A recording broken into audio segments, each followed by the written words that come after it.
این خوب شد. اونجا زیر چرخشی از راست رو بدیم یا به اصطلاح تبدیل کردن زیر موافق به مخالف. برای این کار که میخوای انجام بدیم اول به مدت 2 تا 3 دقیقه تو این حالت میشینی. قشنگ دقت کن، سر زانوها به سمت زانوی قبلی جابجا میشه، سر پا میچرخه.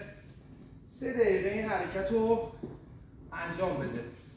حالا برای اجرای فن اولین کاری که میکنم سرشاف میشم با حریف. قشنگ دقت کن، گام میذارم، حرکت به سمت زیر راست.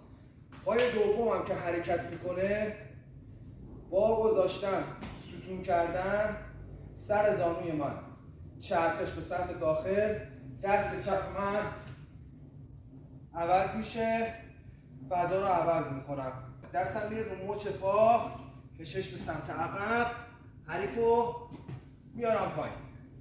یه بار دیگه دقت کن،